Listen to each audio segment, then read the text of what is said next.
जो विद्वान उपासक वाणी का वेग, मन का वेग, क्रोध का वेग, हिंसा का वेग, भूख का वेग और जनेन्द्रिय जनित मैथुन का वेग जो सह जाता है, वही महात्मा निरंतर भजन कर सकता है, वही उपासक निरंतर भजन कर सकता है। नहीं, यही वेग आकर उसके भजन में अंतराय पैदा कर देते हैं। ये वेग वाणी का, मन का, क्रोध का, हिंसा का, उदर का, उपस्थ का यदि आप नहीं सहन करते तो ये आपके भजन में बाधा डाल देंगे, निरंतर भजन नहीं होने देंगे। दूसरा, निरंतर भजन करने में जो प्रभु कह रहे हैं आसीत मत्परः, मेरे परायण होकर भजन करो। अब इन वेगों से बचकर के वो भजन में चलता है तो उसके अंदर एक बात आने लगती है, मैं अच्छा भजनानंदी हूं। जहां ये बात आई तहां वो दूसरों जो वैष्णव है, महतजन है, महात्मा जन है, वो टीका टिप्पणी करने लगता है उनकी।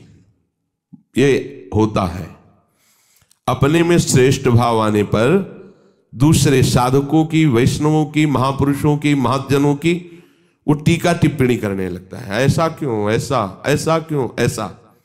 ये आपके भजन को ही रोक देगा। निरंतर भजन चलने की तो बात जाने तो भजन से ही विमुख कर देगी ये वृत्ति। ये 6 बातें संतों के प्रति नहीं करनी चाहिए। वो वेग सहो और ये बात भूलकर अपनी वाणी पे न लाओ। बास निरूपण,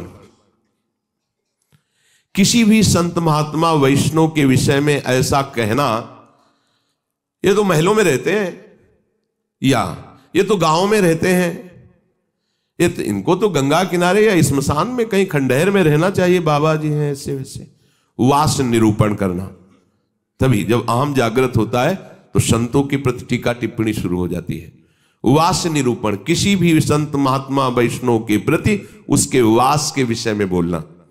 दूसरा, ज्ञान निरूपण, किसी संत वैष्णव के प्रति ऐसा, ये पढ़े लिखे तो है नहीं, शास्त्रों का इनको ज्ञान तो है नहीं, भेष बना लिया, बस पेट भरण पोषण के लिए घूम रहे, कोई इनको ज्ञान तो है नहीं। क्या भजन करेंगे, क्या विचार करेंगे जब इनको पढ़े ही नहीं है, शास्त्रों का ज्ञान नहीं है, तो क्या ये भजन करेंगे। ज्ञान निरूपण।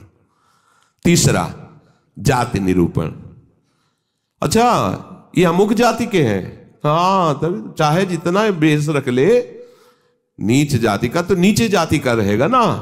ऐसा महान अपराध, ऐसा सोचना, ऐसा बोलना, ऐसा देखना, ये महत अपराध है और ये हम लोग ध्यान नहीं देते, फिसल जाते हैं।